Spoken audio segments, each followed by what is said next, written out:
Ok, perfecto. Bueno, ante todo, mil gracias a la casa comercial COA, quien actualmente es representante de Edelweiss para México, por darme la oportunidad y hoy extenderme la invitación para compartir esta información con todos ustedes, que espero sea de mucha utilidad, ¿sí? Ante cualquier duda, por favor, me van interrumpiendo. Sería para mí ideal poder interactuar, aunque entiendo que por el formato de lo que es el webinar, las preguntas y respuestas las dejaremos para el final. Como ya les decía Alan, yo les estoy hablando desde Caracas, Venezuela. Actualmente me encuentro en mi consulta. Terminé de pacientes hace una media hora y posterior a la conferencia seguiré en la consulta con mis pacientes. Pero hoy vamos justamente a hablar de ese título que mencionó Alan, que es esas nuevas tendencias o tecnologías que están hoy a la mano para poder ofrecer a nuestros pacientes tratamientos estéticos ideales por muchas virtudes que tienen estos materiales.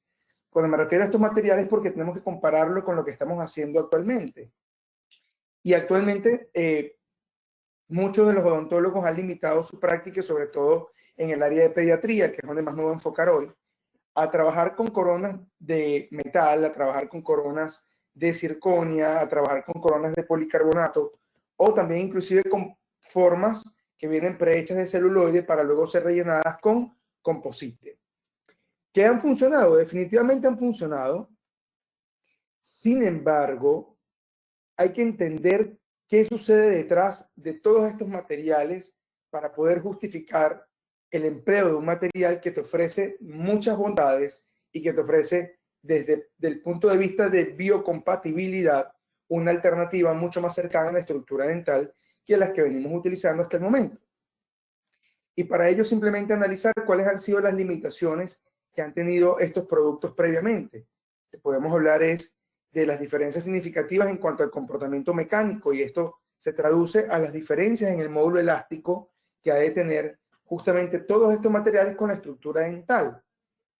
Por ejemplo, si tuviésemos que hablar de cuál es el módulo elástico de un metal como el acero o de una cerámica de policristales como la circonia, estamos muy al tanto de que son materiales con módulo elástico extremadamente altos.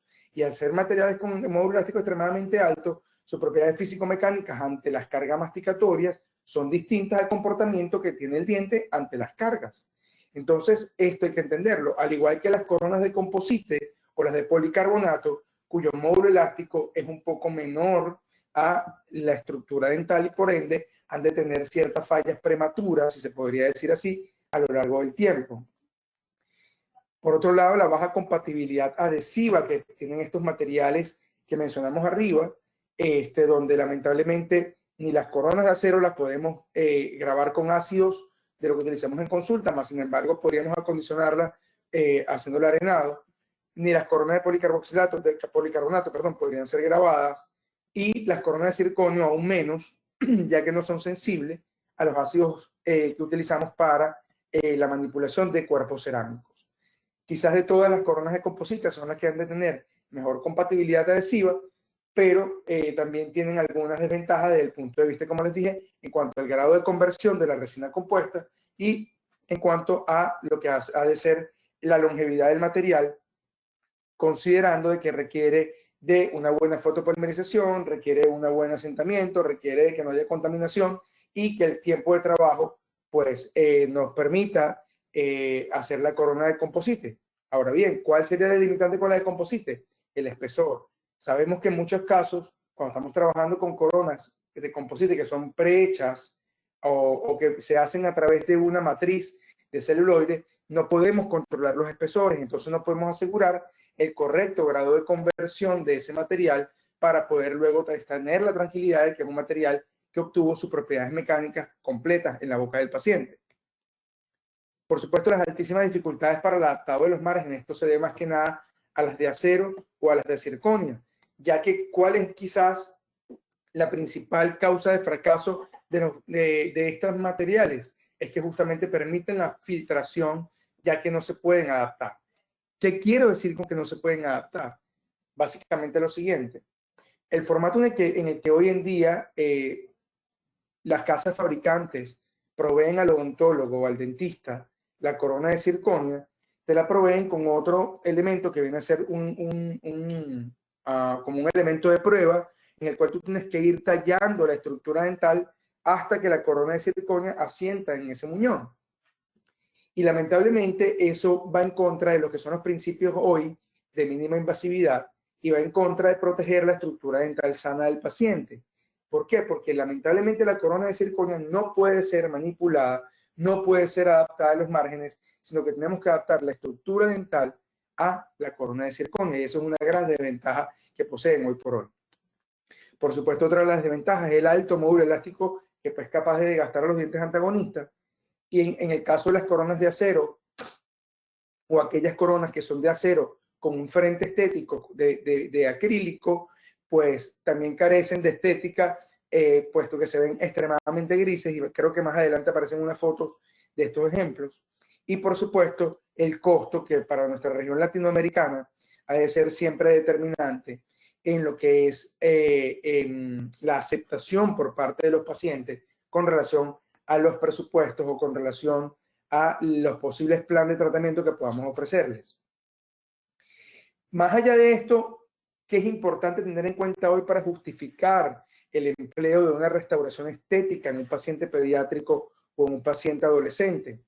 Y resulta que este trabajo de investigación demuestra que hicieron una encuesta tanto a odontólogos como a padres de cuál es para ellos la sonrisa ideal en un paciente en edad infantil, y resulta que los padres prefirieron, como vemos en la imagen del centro, que estuviese una exposición moderada de los tejidos gingivales con pequeños espacios o diastemas interincisales y con una distancia vertical promedio entre el labio inferior y el labio superior.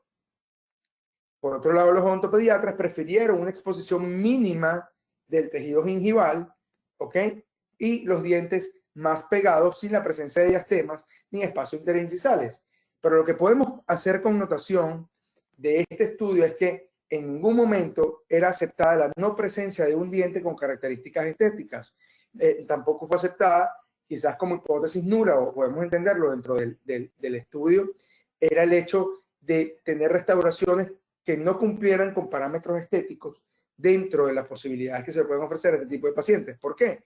Sabemos lo que está sucediendo hoy a nivel de las escuelas con el bullying, sabemos lo que puede afectar la ausencia de un diente o la falta de estética dental en la autoestima tanto de un niño como de un adolescente, y razón por la cual el esfuerzo que hemos hecho hoy por hoy muchos odontólogos y también las casas comerciales es fabricar y nosotros emplear esos materiales con fines estéticos. ¿Qué podríamos destacar quizás de los materiales que hablábamos previamente? Uno de ellos ha de ser, como les dije, las coronas metálicas con carillas prefabricadas, donde pueden ser relativamente estéticas. Sin embargo, ese tono gris es bastante desfavorable. Son de fácil colocación, pero sufren de decoloración, puesto que es un acrílico lo que los recubre, una resina acrílica. Dos, requiere mayor preparación, porque para poder brindar el espesor necesario para el metal y el cuerpo acrílico se requiere una mayor preparación. Esta mayor preparación trae como consecuencia un sobrecontorno que a su vez produce inflamación gingival, y por supuesto muchas veces se delamina la cara externa de esta corona. Con relación a la de circonio, podríamos entender que ahí tienen alta resistencia, alta estética. Sin embargo, requieren una mayor preparación, por lo cual predisponen a la sensibilidad en dientes vitales y riesgo de exposición en el órgano dentino-pulpar. Tienen altísima dureza, lo que puede generar un desgaste del diente antagonista. Su costo es elevado. La dificultad de preparación tanto para el diente, debido a que se va probando como un dummy o como un prototipo sobre la estructura dental, pues hace más engorroso el proceso, y por supuesto el protocolo adhesivo requiere mayor dificultad, puesto que necesitamos, esto sí es comparado con coronas de composite, y por supuesto es mayor dificultad si tenemos que aplicar alguna sustancia o arenar o aplicar una sustancia tensoactiva o aplicar una sustancia que genere uniones químicas con la superficie del óxido de circonio, que no existen, pero digamos suman dentro del protocolo de trabajo. Otro tipo de estudio también se evaluó diferentes tipos de coronas, cuáles eran más aceptadas. Podemos ver que hay diferentes grupos donde estaban las coronas de circonio monolítica, coronas de acero cromo, coronas de fundas con funda celuloide, coronas de metal con frente estético y coronas de acero fenestrada. ¿Cuál fue la conclusión de todo esto? Pues en este estudio se concluyó que las fundas de celuloide fueron seleccionadas como la mejor alternativa de uso en dientes primarios anteriores por parte de los miembros de la Asociación Mexicana de Odontopediatría. Y asimismo se consideró que las coronas de circonio también existían como una buena opción de tratamiento. Sin embargo, ¿qué nos lleva a pensar esto? Si es el material de resina una opción o la opción donde los odontólogos se sintieron más cómodos o los odontopediatras se sintieron más cómodos para poder trabajar este tipo de restauración estética en dientes primarios, ¿por qué no pensar en que este material puede ser prehecho fuera de la boca del paciente y luego ser cementado para controlar muchas variables que se ejecutan durante el proceso de adhesión? Pues una casa comercial pensando en esta alternativa, porque si bien es cierto, este trabajo del 2021 en las escuelas europeas tienen bastante tiempo evaluando esta misma casuística y consideraron ya desde hace unos 5 años atrás que el realizar coronas con una resina o partiendo de una resina compuesta que luego es sometida a un tratamiento físico mecánico en sus propiedades y aumentando esas propiedades físico-mecánicas podían obtener un material que se comportara mucho mejor que todos los que hoy se disponen en el mercado. Entonces empezamos a analizar cuáles han sido las desventajas de las demás. Ya las hemos estado mirando, que tienen un solo color, no los puedes caracterizar, no pueden ser adelgazadas, altísima contaminación de la superficie con la saliva, debido a que la circonia es altamente susceptible a la saliva y a la placa dental, requiere procedimientos adicionales para la adhesión, etc. Ahora bien, la idea de esta casa comercial llamada Edelweiss, que introduce ahora lo que viene a ser una resina sinterizada con láser. ¿Qué quiere decir esto? Que obtienen la restauración a partir de un cuerpo resinoso y es aplicado un tratamiento físico-mecánico o físico-químico donde se le aplica un láser al material y se genera una estructura distinta a lo que es una resina compuesta convencional. ¿Y qué trae eso como consecuencia? Un gran favorecimiento en las propiedades mecánicas y una mejoría en las propiedades ópticas del material. ¿Y por qué se pensó esto? Pues porque si han servido en adultos durante muchos años, porque ya este material viene siendo empleado en adultos desde el año 2009, ¿por qué no emplearlos para pacientes pediátricos? En el caso de los adultos, se han fabricado carillas, se han fabricado facetas oclusales, bloques de fresado y postes inclusive para perdón, ser cementado en la boca de pacientes adultos. Ahora bien, ¿por qué no pensar de que esto mismo podría ser aplicado en pacientes pediátricos? Cuando estamos hablando de un material que es biocompatible, es biofuncional y ofrece características estéticas ideales. Esto quizás es lo que llamó la atención o es lo que viene llamando la atención de muchas pacientes o de muchos odontólogos, perdón, a la hora de ofrecerle a sus pacientes esta alternativa de tratamiento en países como Europa y en algunos países asiáticos como Corea, Filipinas, Japón y muchos otros que pudiéramos mencionar. Entonces, ¿qué nos lleva a pensar de que hay una gran opción aquí de tratamiento? Uno, las variables de manipulación. Dos, la comprobación ya clínica que tienen por más de 13 y 14 años con casos con sobrevivencia en pacientes adultos. Y por supuesto, el hecho de poder reducir los tiempos de trabajo que ha de ser determinante en el paciente pediátrico por lo engorroso que suele ser y porque el paciente pediátrico quizás los tiempos de trabajo los medimos en función de la ansiedad del paciente y no en función de que nos quede perfecta la restauración, como podemos hacer en pacientes adultos, que es mi caso, en lo que suelo trabajar más. Sin embargo, cada día estoy recibiendo mayor pacientes referidos por odontopediatras para tratamientos, sobre todo de dientes que tienen lamentablemente el síndrome de incisivo molar o hipomineralización incisivo molar, donde estamos mirando que cada vez se presenta con más frecuencia y que este se convierte en una gran alternativa a la hora de tratar a estos pacientes. Casos en adultos, casos con 10.2 años de longevidad. La carilla en este caso, están viéndolo ustedes en sus pantallas del lado izquierdo, es la del diente 11, ¿ok? Tenemos otros casos donde combinamos con resinas compuestas, donde podemos ver que 11 y 21 están hechos con este material de Edelweiss, y los dos laterales 12 y 22 están hechos con resina compuesta. Podemos ver casos que tienen 9.3 años de longevidad en casos de pacientes con caries rampante, como vemos allí. En este caso, una paciente sindrómica con síndrome de Cruzon, el cual tenía que ser operada de manera rápida, y pues optamos por esta alternativa, y fíjense que ya tiene 9.3 años de longevidad, y así sucesivamente ha tenido una existencia o una evidencia clínica comprobada con más de 13 años de evolución en muchos casos clínicos. Entonces, ¿de qué trata esto? Trata entonces de un material, como les ven ahí en pantalla, que viene con las formas de los dientes pediátricos, cubriendo todos los reparos anatómicos que lo vamos a ver ahora, pero que es modificado gracias a ese láser que lo vemos allí, y se define como un sistema de restauraciones que inicia como una resina compuesta, y a través de la sinterización láser, entonces es que pasa por un proceso de modificación. A su vez, durante el momento que está polimerizando por luz la restauración, les ha aplicado calor para aumentar la energía y también favorecer el grado de conversión del material. ¿Qué estamos buscando con esto? Bueno, definitivamente, al aplicar el láser, toda la matriz orgánica que se encuentra dentro de una resina compuesta, que suele ser aproximadamente un 30% a 32%, es evaporada por la presencia del calor que emite el láser. A su vez, todo el sílice y el bario que se encuentran dentro de esa resina compuesta, entonces se funde gracias al calor, generando una restauración completamente vitrificada, parecida a un cuerpo cerámico, pero con el módulo elástico más parecido a la estructura dental. Básicamente es esto lo que se está buscando. ¿Por qué? Porque resulta que el mantenimiento de esa interfaz adhesiva en muchas restauraciones es dependiente 100% del comportamiento elástico, tanto de la estructura dental ante la carga y de la restauración ante la carga.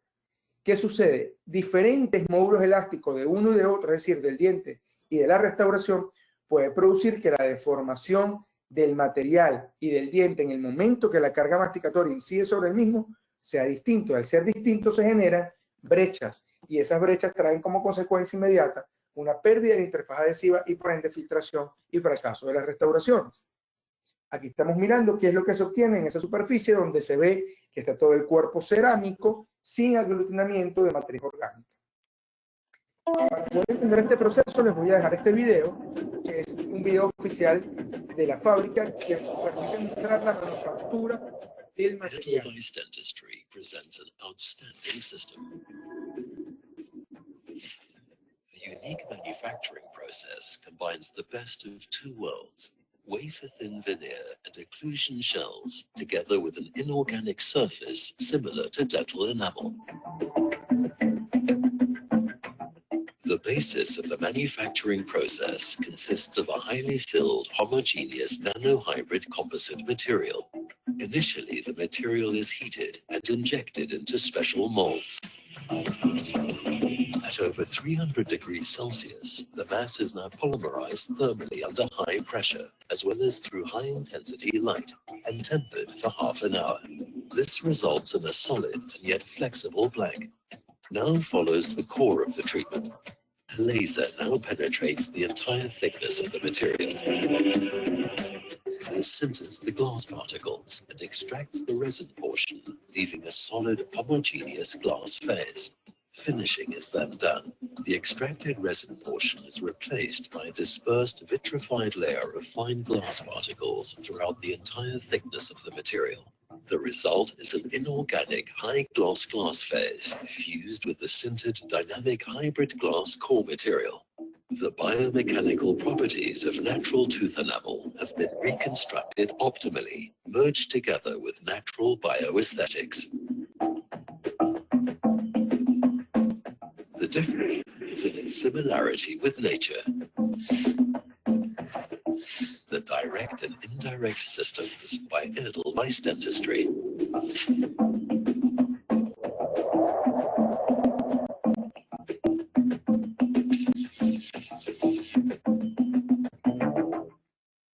Entonces, como pueden observar, es un material que se considera único en el mundo, es un material que se puede considerar un híbrido o un cuerpo híbrido cerámico, y híbrido, ¿por qué? Porque al partir de una matriz orgánica deja residuos en grupos de carbono que van a ser totalmente disponibles, que van a estar totalmente disponibles para poder generar una adhesión sin necesidad de aplicar ningún tipo de procedimiento adicional más que el adhesivo que trae el sistema o cualquier adhesivo que sea puro. Pueden ser, por ejemplo, un modeling resin, un wetting resin de Casa Visco o Ultradent, o cualquier adhesivo puro que no contenga solventes ni que contenga componentes hidrofílicos, puede ser utilizado perfectamente para unirse con ese carbono. ¿Y cómo se estudia esto? Bueno, más adelante voy a mostrarle un poquito de qué es la ciencia que está por detrás de esto para poder explicárselos. Fíjense, allí se puede ver perfectamente cómo la fotografía de la izquierda, en una altísima magnificación, pues no se observan lagunas de material o de materia orgánica, como sí se puede ver en la de la derecha, donde sí se pueden apreciar pequeños defectos dentro de la estructura. Esto es simplemente una imagen comparativa con otra casa comercial. Ahora bien, ¿qué buscamos con este proceso? Perdónenme. Con este proceso de sintetización del láser, bueno, básicamente aumentar tanto las propiedades ópticas del material para que se parezca más a la naturaleza de la estructura y, por supuesto, aumentar las propiedades físico-mecánicas relacionadas a dos cosas que son responsables en gran parte de la longevidad de la superficie de nuestras restauraciones, que es la dureza superficial y, por supuesto, la resistencia compresiva que ha de tener este material. Y para ello podemos observar aquí perfectamente cómo han de ser estas propiedades. 200 megapascales de resistencia a la flexión, una resistencia compresiva de 550 megapascales. Esto nos hace pensar a aquellos que hemos estudiado biomateriales dentales que tienen una resistencia compresiva casi parecida a la de un disilicato de litio, que es el que se emplea hoy por hoy con mayor frecuencia en el mundo para realizar coronas individuales en sector anterior y posterior. Un módulo elástico de 19 gigapascales. ¿Y cuál es la importancia de esto? Pues resulta que la estructura dental ha de tener un módulo elástico a nivel de la dentina cercano a 20 megapascales a lo sumo, a 20 gigapascales a lo sumo, lo que es altamente importante por lo que les explicaba de la diferencia en cuanto a la elasticidad del material ante la carga o la deformación del material ante la carga. Y por supuesto, una dureza Vickers de 95 unidades de Vickers, lo cual lo hace un material extremadamente duro en la superficie y lo que permite mantener el brillo a largo plazo de todas nuestras restauraciones. ¿Cuáles son las ventajas? Primero que nada, como pueden ver en la imagen, existen pues toda la reproducción de todos esos reparos anatómicos del diente temporal o el diente deciduo, donde se ve perfectamente la aparición de los surcos, donde están las fosas, las crestas y por supuesto en la forma del margen gingival, el cual permite un adaptado bastante cercano a la estructura dental. ¿Y esto por qué? Porque resulta que el espesor de este material apenas es 0,5 milímetros de espesor. Esto es extremadamente bueno y a su vez entender de que es un material que es eficientemente biocompatible con la dentina y con la dentición primaria por su ventaja que posee el módulo elástico, por la reproducción de la forma dental, es completamente adaptable a la estructura dental remanente. ¿Qué quiero decir con esto?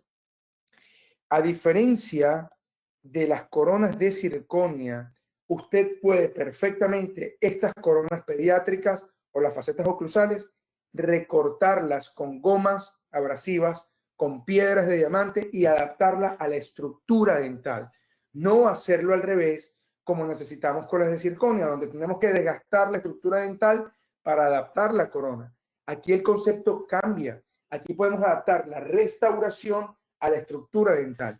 ¿Y por qué es esto importante? Porque para todos nosotros como clínicos debe ser más importante la preservación de la estructura dental que la longevidad de la restauración.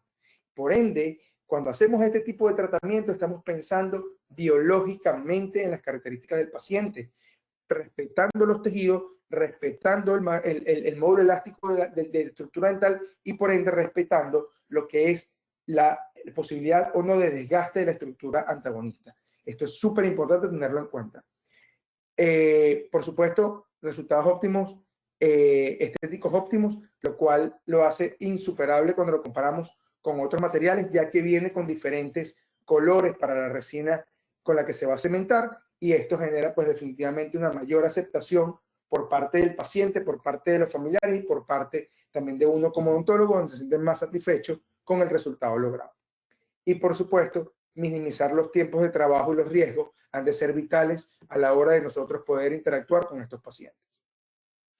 Otra de las ventajas, como les decía, tanto para anteriores como posteriores, es que el espesor es apenas 0,5 milímetros y esto trae como consecuencia de que podamos hablar de una protección del órgano dentinopulpar sin ningún tipo de problema. Y también esto, el hecho de que las restauraciones puedan venir en diferentes tamaños, pues nos hace más simple la selección. Simplemente tenemos que tomar unas medidas del tamaño del diente, podemos irnos a una tabla que está allí, que la vamos a ver ahorita, y simplemente comparando la medida que tenemos del diente con la tabla, pues ahí podemos hacer la selección. O tenemos también una guía que viene con el sistema que está perfectamente hecha en los tamaños para poder reproducir la forma del contorno final y hacer la selección de una manera más fácil e inmediata. Ya lo vamos a ver.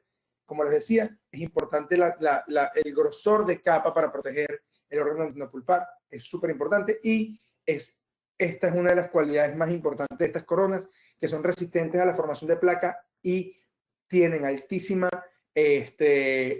posibilidad de ser antibacteriales.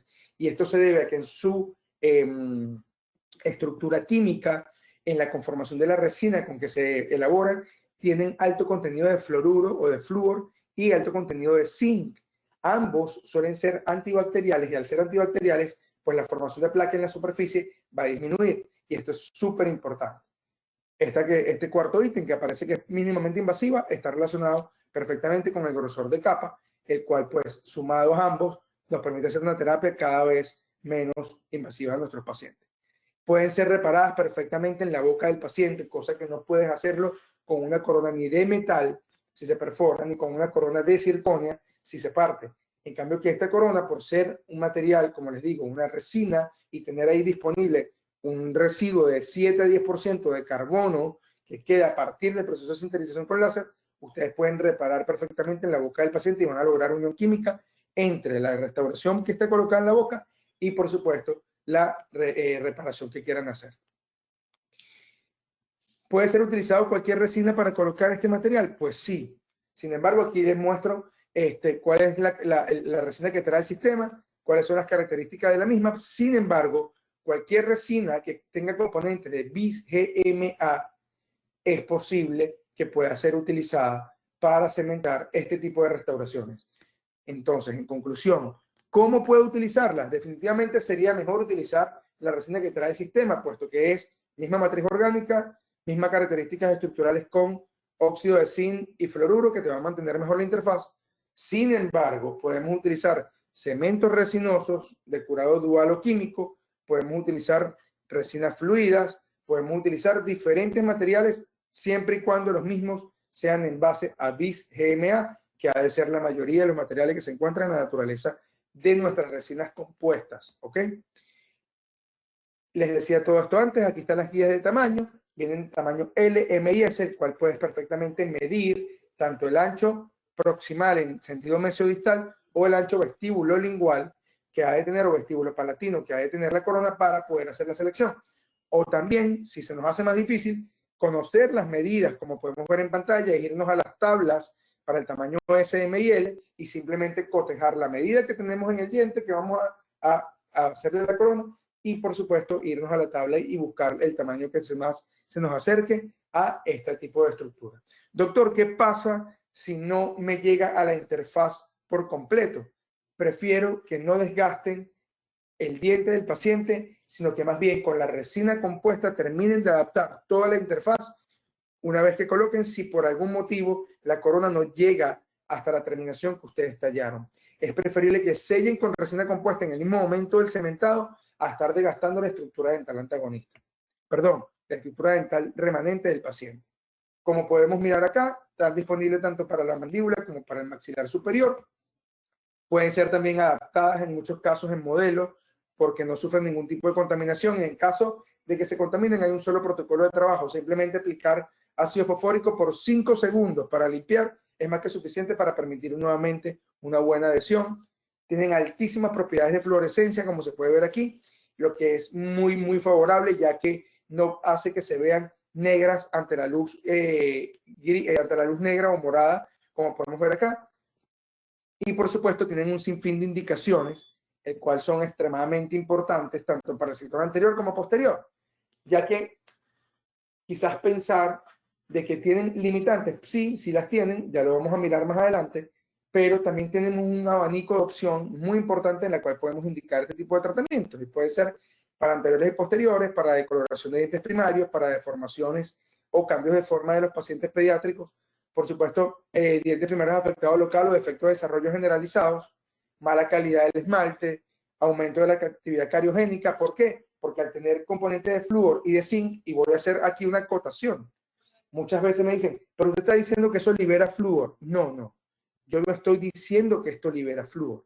Yo estoy diciendo que la composición química del material existe flúor que al estar en contacto con la placa dental o a estar en contacto con las bacterias, tiene un efecto bacteriostático. No estoy queriendo decir que libere flúor, pero el material per se, al tener flúor en su superficie, va a generar este comportamiento bacteriostático. Por ende, de alguna u otra manera, va a disminuir la actividad cariogénica, por lo cual en pacientes con alto riesgo de actividad de la caries es una gran opción utilizar este tipo de tratamiento. Por supuesto, en restauración de dientes que han sido tratados con pulpotomía o pulpectomías, ¿ok? En dientes primarios fracturados después de un traumatismo, en dientes que van a ser pilares o que son utilizados para un mantenedor de espacio o una dentadura perfectamente utilizable, y por supuesto en pacientes que padecen de bruxismo severo, que existe hoy en día tan frecuente también en nuestros pacientes pediátricos, y por supuesto en algunos de estos pacientes que tengan intolerancia al níquel, ya que la mayoría de las coronas que se fabrican de acero tienen en su composición química componentes de níquel a los cuales son sensibles algunas personas. Para ver un poquito las imágenes, pueden ser indicados para caries rampantes, pueden ser indicadas en lo que se conoce hoy en día en el paciente que sufre caries temprana o caries de biberón. Por supuesto, pacientes con caries rampante, donde hay, por supuesto, un control muy malo por parte de la higiene, por parte de los padres o por parte del paciente o alguna condición preexistente. Eso ya quedaría definitivamente sujeto a la evaluación en la historia clínica que cada uno de nosotros hace. Por supuesto, en el reemplazo de restauraciones voluminosas, donde se ve afectado el punto de contacto y queremos reemplazar ese punto de contacto. Como les decía, en pacientes con cambio de coloración, como están allí, ahí podemos ver un paciente donde no estaba nada contento con el color después de ese, probablemente hiperemia que hubo en ese diente. Como les explicaba también, en pacientes que requieren recubrimiento cuspidio o pacientes que ya fueron sometidos a pulpotomía o a pulpectomía, pacientes con bruxismo, aquí estoy simplemente señalando un poco la evidencia clínica de lo que se puede mostrar o lo que se puede hacer. ¿Ok? Pacientes con fracturas, sean dientes primarios o permanentes, porque aquí también cabe entender algo, ¿no? No solamente el paciente pediátrico, vamos a trabajar en dientes primarios. Sabemos que después de los 5 años y medio o 6 años de edad, comienza el proceso de recambio, comienza el proceso justamente de ya aparición de los dientes permanentes, y es tanta responsabilidad del odontopediatra como del odontólogo futuro tratante, es pues mantener todo lo que vendría a ser la vitalidad y la estructura de estos, de estos dientes de nuestros pacientes. Entonces, comprender de que este material es una alternativa mínimamente invasiva, biofuncional, biocompatible, estética, pues nos hace entender de que hay un compás o un abanico de opciones que pueden ser solucionadas con este material en dientes permanentes, y lo vamos a ver ahora también.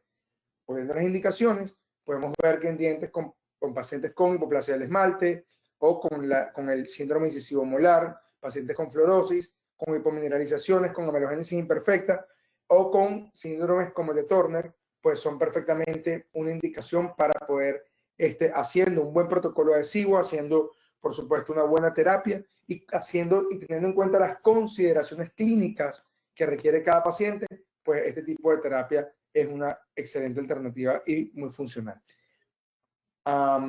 Por supuesto, pacientes, como les decía, con este tipo de complicaciones, como les digo, cada vez me llegan más. Voy a mostrar un caso más adelante de esto. pacientes con opacidades del esmalte, con tonalidades del esmalte que son realmente inadmisibles por nuestros pacientes, bien sea por defectos o por caries o por el motivo que lo haya desencadenado. Y por supuesto, pacientes con desórdenes del esmalte, como ya les mencioné anteriormente. Aquí podemos ver, por ejemplo, este caso del doctor Kunal Gupta, ¿okay? Donde podemos ver que él modificó o hizo el abordaje de este caso con las coronas pediátricas, trabajando prácticamente toda la boca del paciente, donde había pues definitivamente un compromiso importante de la estructura por actividad cariogénica. Observen acá el antes y el después del caso, pues un paciente feliz, funcional, biológicamente respetado sus tejidos y restaurado con un material que le va a permitir tener una buena longevidad y no invadir su estructura dental sana. Observen el maxilar superior cómo fueron manejados todo el caso y realmente con un resultado estético y funcional bastante favorable. Este otro caso del paciente Sheffy Marcells, donde podemos ver que un paciente pediátrico con unas coloraciones en sus dientes pues fueron abordados con este tipo de material y observan el resultado estético logrado muy favorable y con cambios importantes en el paciente, sobre todo en su autoestima. Pero como todo, tiene su contraindicación. No estamos hablando de que hemos llegado a la perfección, de que estamos sustituyendo a la estructura dental, porque no. Todavía la ciencia no ha llegado a la evolución de sustituir a la estructura dental per se. Sin embargo, cada vez se aproxima más y este material quizás es uno de esos que se aproximan. Pero por supuesto, cuando hay una retracción fisiológica a la raíz y predispone el diente primario a mayor movilidad, pues es una contraindicación para hacer este tipo de terapia. 2, cuando hay poca colaboración en cumplimiento por parte del paciente, también es una contraindicación. 3, alergia a cualquiera de los componentes, y esto ya tendría que verse, que son cosas muy, muy poco frecuentes. Yo en mis 22 años que tengo de ejercicio profesional, solamente hasta el día de hoy he tenido una paciente de más de 10, 12 mil pacientes que ya puedo atender en mi vida profesional, una sola paciente con una alergia a lo que fue la molécula de bis-GMA, que es el componente esencial de las resinas compuestas. De resto, no he tenido pacientes con alergia en un sinfín y son poco frecuentes. Sin embargo, importante destacarlo y colocarlo como una contraindicación que pudiera estar allí. Por supuesto, cambios inflamatorios a nivel apical por parte del paciente que predisponen entonces a tener que hacer un abordaje más importante a nivel radicular para luego poder pensar en este tipo de terapéutica si es que aplica y no es requerido entonces la pérdida prematura de este diente. Por supuesto que cuando tratamos de hacer una comparación de las consideraciones clínicas en adultos y en los niños tenemos algunas consideraciones importantes o pertinentes a tener en cuenta. Y dentro de esas consideraciones es que definitivamente tenemos que tratar de hacer preparaciones lo más mínimamente invasivas, ya que los espesores son muy delgados, tanto de esmalte, y el volumen de estructura en paciente pediátrico es extremadamente pequeño. Por ende, hacer una preparación similar a la de un adulto, probablemente ya estamos comprometiendo o al órgano dentinopulpar o estaríamos lamentablemente generando una pérdida de estructura que va en contra de lo que son los principios de mínima invasividad en la actualidad. Por ende, este tipo de material trata de seguir la línea del esmalte, ¿ok? Para poder hacer una adhesión segura y poder mantener la forma del contorno sin sobredimensionar lo que es el contorno a nivel gingival y, por supuesto, a su vez también, ese espesor de 0,5 milímetros permite hacer una preparación sin invadir tanto el diente ni afectar al órgano dentinopulpar. La siguiente consideración ya es una consideración que va en función de la adhesión. Esta consideración, digamos, tiene que ver con esa presencia de capa aprismática del esmalte que se encuentra en el diente primario. Por ende, se recomienda que se hagan biseles o que se haga un mejor desgaste de la superficie en esos 30 o primeros 100 micrómetros de la capa de esmalte para poder lograr entonces una adhesión más eficiente y poder garantizar esa interfaz a largo plazo. Por otro lado, el grabado de ese esmalte debemos hacerlo por un tiempo un poco mayor, aproximadamente unos 30 segundos en esmalte. En dentina, sin máximo 7 segundos, ya que la permeabilidad de la dentina en el paciente pediátrico es mayor que en el paciente adulto, sobre todo por la proximidad con los cuernos pulpares. Entonces, importante tener en cuenta que en esmalte vamos a grabar 30 segundos, en dentina solamente 7, ¿ok? Y por supuesto que el tiempo de lavado debe ser aproximadamente 30 segundos, similares a la cantidad de tiempo que grabamos. Preferiblemente siempre solo con chorro de aire, sin aplicar, con chorro de agua, sin aplicar ningún tipo de aire o aplicar spray sobre la superficie del diente, preferiblemente agua directa. Pero es importante que entiendan que este material no solamente, aparte de todas las bondades biológicas, estéticas, mecánicas que nos ofrece, también te permite no solo repararlo en boca, sino individualizarlo bajo cada formato de paciente. Yo puedo decidir cortar o en un extremo un lado o en un extremo el otro lado, o puedo también agregar. Y para ello se genera esta técnica de individualización de paso a paso, donde podemos mirar de que se hace una pequeña rugosidad en la superficie del material. Esto en caso de que queramos generar un punto de contacto más favorable. Posteriormente a esto se limpia 5 segundos con ácido fosfórico la superficie del material. Posteriormente lavamos y secamos, aplicamos el bonding o el adhesivo puro, o en este caso el modeling resin, wetting resin, cualquier adhesivo que no contenga componentes hidrofílicos o que no tenga solventes en este caso.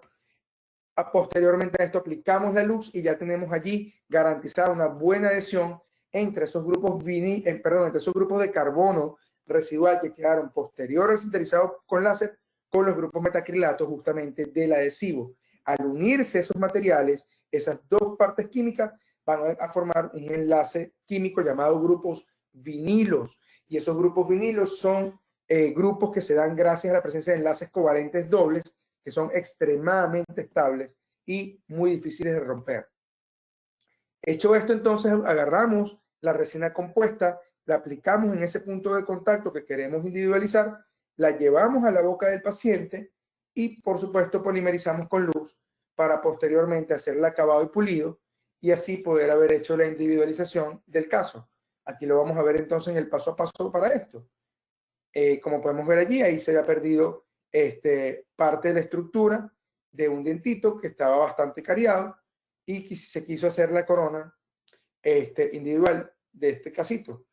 Pusieron el hilo retractor, grabaron con ácido la estructura dental, aplicaron el adhesivo, polimerizaron el adhesivo y por supuesto sobre la boca tenemos que entender qué sistema adhesivo estamos utilizando. Y esto ya es un tema reflexivo. ¿Por qué reflexivo? Porque la mayoría de los odontólogos suele generalizar a la hora de emplear el protocolo adhesivo sobre la estructura dental. Y resulta que de acuerdo al fabricante, de acuerdo a la generación de estos adhesivos, de acuerdo a las características, si son universales, si son de 3 pasos, si no son universales, cambia de uno a otro. Es importante entender que hay adhesivos que requieren grabado total. Es importante entender de que hay adhesivos que puedes utilizar un grabado selectivo. Hay adhesivos que puedes utilizar si estás en dentina, solamente la aplicación sin necesidad de grabado. Hay adhesivos que vienen con un componente autograbador. Hay adhesivos que requieren el autograbador en otra jeringa. Lo importante aquí es comprender y entender y conocer cuál adhesivo estoy utilizando y ponerlo en práctica de la manera correcta, sea de grabado total, sean adhesivos universales que no requieren grabado de dentina o sean aquellos universales que requieren un método autograbador previo a la aplicación del universal sobre la dentina. ¿Cuál es la consideración importante aquí entender? Uno, en cuanto a protocolo adhesivo, en esmalte, siempre grabar. ¿Cuánto tiempo? Paciente pediátrico, 30 segundos. Paciente adulto, 15 segundos. En dentina, tenemos la opción de grabar 7 segundos en dentina en pacientes pediátricos, 10 segundos máximo en pacientes adultos. ¿Cuánto de grabar? Va a depender de dos cosas. Uno, del tiempo de exposición del ácido y dos, de si contiene sílice o no nuestro ácido. aquellos ácidos que contienen sílice pueden ser grabados por deben ser grabados por la misma cantidad de tiempo. Los que no contienen sílice deben ser grabados por el doble de tiempo a lo que fue sometido, y es por un tema de equilibrio en el pH que se genera resultante en la estructura dental.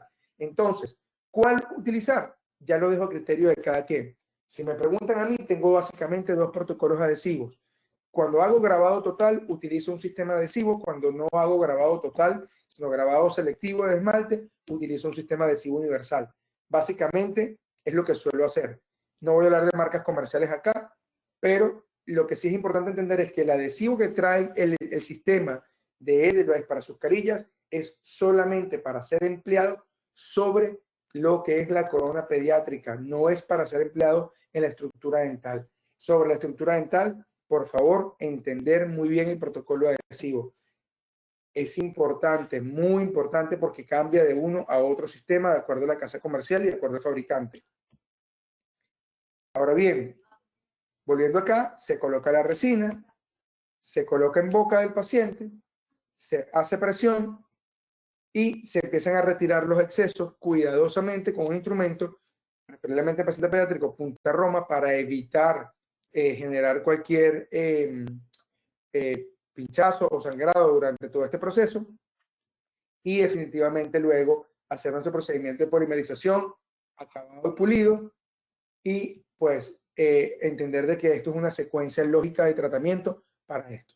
Este caso que voy a mostrar aquí es un caso realizado por la doctora Carolina Medina, actualmente presidenta de la Asociación Latinoamericana de Odontopediatría, donde ella, este caso, me lo autorizó para hacer yo esta presentación, donde se puede ver que hay una caries severa con una necrosis pulpar del 51, un paciente de 2 años de edad, no colaborador. El tratamiento se hizo bajo anestesia y, por supuesto, se realizó con este tipo de materiales Edelweiss, donde ella hizo inclusive la pulpectomía, se reconstruyó el muñón con fibras y se colocó con resina Bullfield, y posteriormente el protocolo de trabajo ameritó la colocación de una corona sinterizada con láser, donde podemos ir viendo el paso a paso aquí en la pantalla. Primero se hizo la pulpectomía, se selló, posteriormente se hizo la colocación de la fibra de vidrio embebida en adhesivo puro y luego reconstruido todo con una resina Bullfield. Se talló, se hizo la preparación como si fuese para una corona y posteriormente se hizo el adaptado de las coronas individuales de Edelweiss para posteriormente cementarlas y fotopolimerizar. Aquí podemos ver el resultado final de manera inmediata en los 4 incisivos anteriores, donde se hizo un trabajo bastante excepcional. Ese caso ya tiene casi 1 año y un poco más de evolución y está bastante favorable. Y vamos entonces a entender ahora también lo que está pasando con el paciente que llega con aquellos problemas de pérdida del órgano dentinopulpar, con aquellos compromisos de cúspides, donde lamentablemente necesitamos entender el criterio de cuándo vamos a indicar un recubrimiento cuspidio.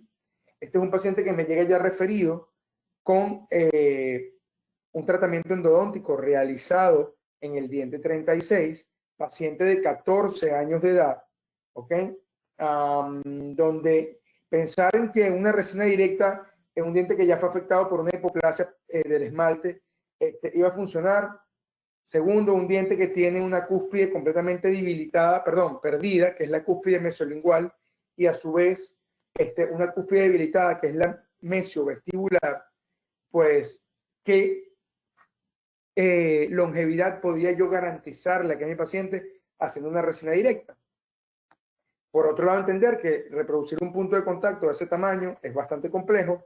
También entender que colocar un material cerámico en un paciente tan joven predispone quizás al desgaste del diente antagonista y, por supuesto, a una preparación aún mayor por los espesores que ha de tener.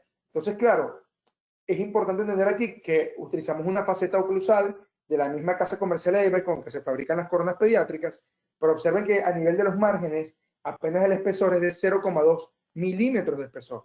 Eso ya por allí me está diciendo de que yo tengo que hacer una planificación con un desgaste muy leve de la estructura dental para poder adherir posteriormente o para que tenga espacio en mi restauración.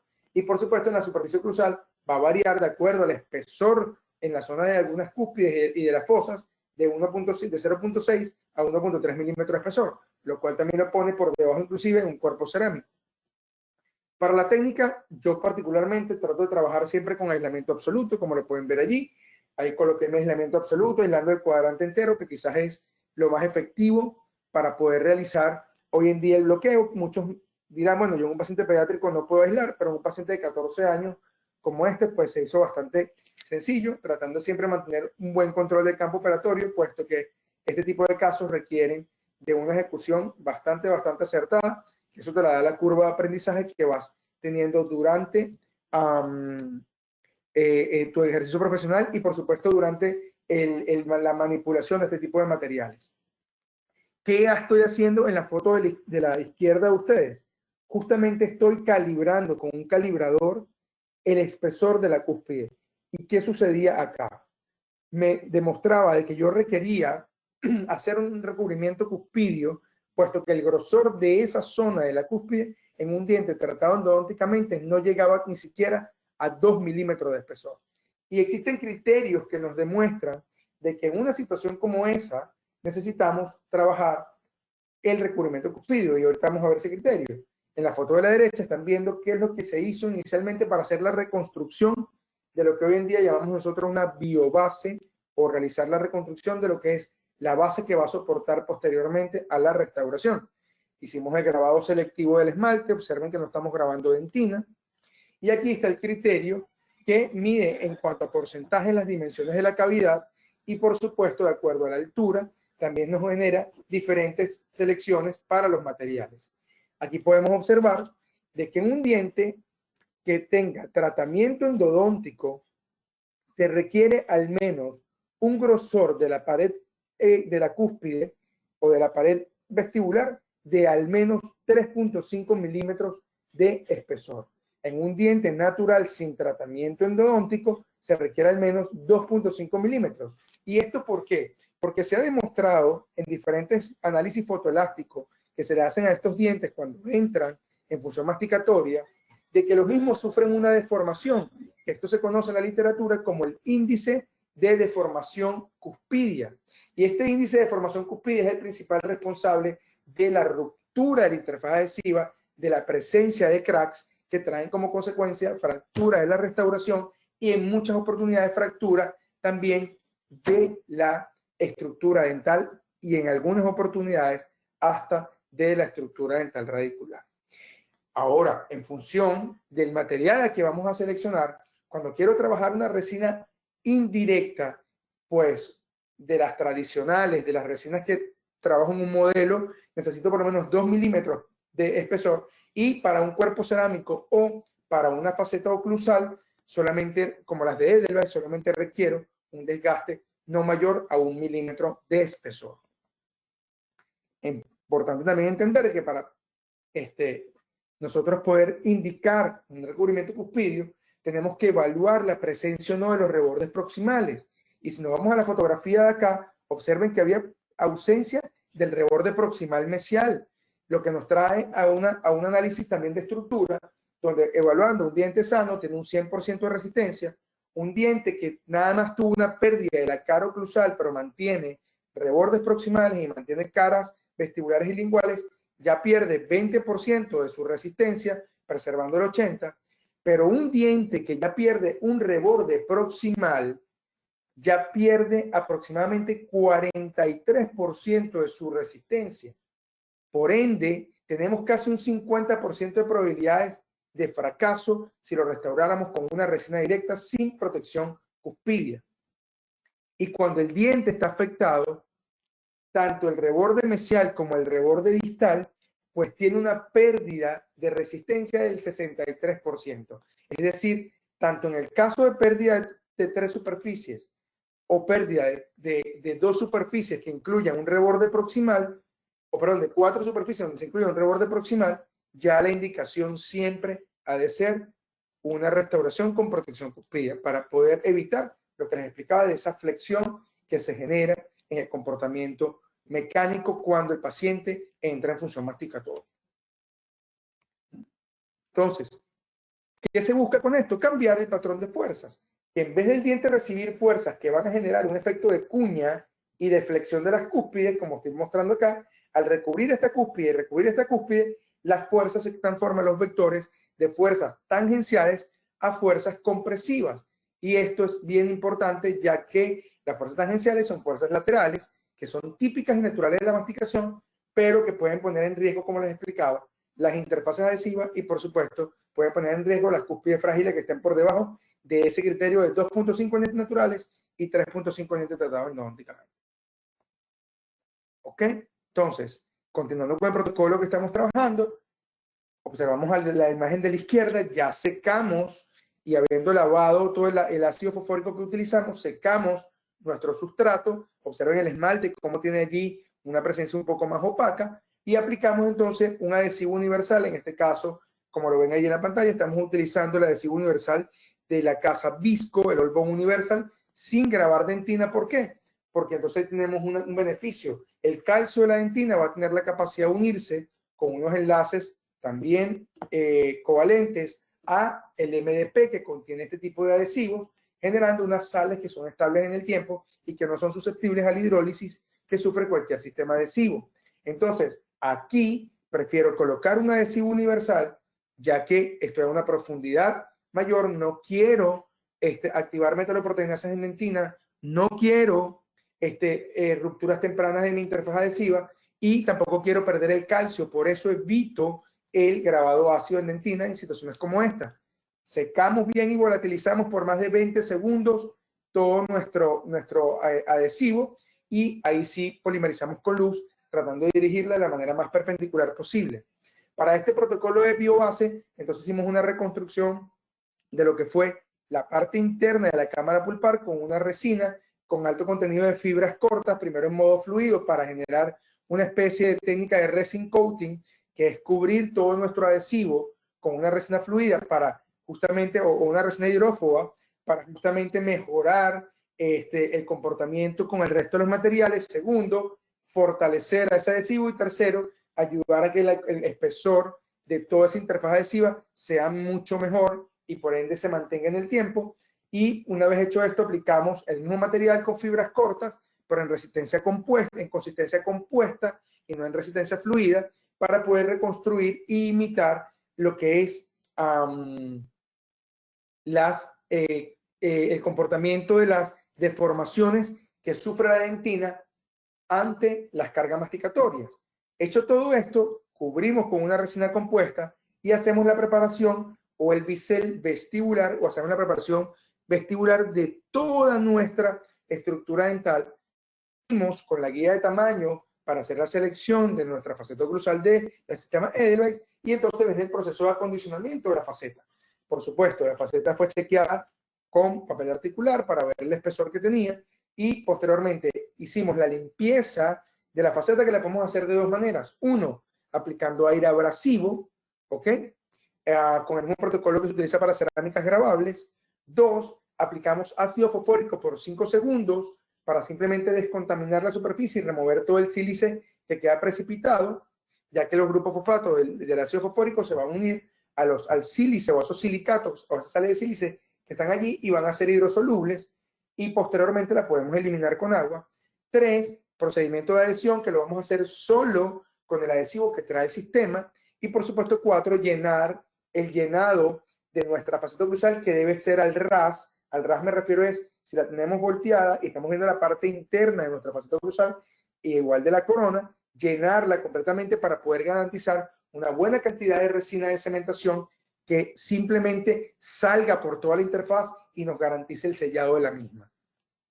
Como les decía, al sector restaurador solamente vamos a utilizar este adhesivo que trae el sistema. Tiene bajo contenido de agua, cosa que es muy importante. Grupo monómeros importantes que se van a unir a los silicatos y a los compuestos cerámicos. Y por supuesto, algo súper importante que nos permite la reparabilidad. Si en algún momento llegase a fracasar en boca, que es transparente y no va a generar entonces ningún tipo de decoloración de nuestra restauración o una presencia de interfaz. Y altamente importante, que es hidrofóbico por completo. Esto es súper importante, ya que la restauración no requiere ningún elemento hidrofílico para poder ser unida a la estructura dental. Ahora bien, en un análisis de elemento finito, como pueden ver allí, esta gráfica que es me la he facilitada por el doctor Desigard Moodley, el que viene a ser hoy por hoy el jefe de investigación científica de Edelweiss en Austria, que es donde fabrica este material, pues se evidencia la presencia de un 7% aproximado, entre 8 y 10%, perdón, de carbono residual, lo cual va a permitir entonces la unión de ese carbono residual con los grupos metacrilatos, como lo logran ver allí, generando lo que les explicaba antes, que son esos dobles enlaces covalentes, ¿ok? Que se generan grupos vinilos o denominados grupos vinilos, los cuales son extremadamente fuertes y que esto también garantiza la no necesidad de aplicar un silano o otra sustancia tensoactiva o otra sustancia que favorezca la adhesión, puesto que con el elemento que trae el propio sistema con el adhesivo que trae el sistema, se logra perfectamente una fuerza de unión por arriba de 55 megapascales en cuanto a resistencia de unión. Y aquí podemos entonces observar la fotografía final del diente, como estaba inicialmente, de aquel abordaje endodóntico que vimos. Observen qué bien se ve la interfaz, observen qué bien la devolución de la anatomía y por supuesto entender de que es una restauración funcional, es una restauración estética, es una restauración longeva porque tienen ya más de 13 años de evidencia clínica en cuanto a la longevidad y por supuesto le devolvimos al paciente con una técnica mínimamente invasiva la salud de un diente que en otro caso hubiese sido tallado para una corona probablemente. Uno de los beneficios que también puede tener esta técnica ya va más hacia la parte de los requerimientos estéticos puntuales que pueda tener algún caso en particular, es que pueden ser maquillables. El hecho de que puedan ser maquillables, tú puedes maquillarlas internas o externamente. Entonces la casa comercial te ofrece algunos efectos que son blancos y azulados para poder imitar bien sea superficies más translúcidas o superficies más opacas.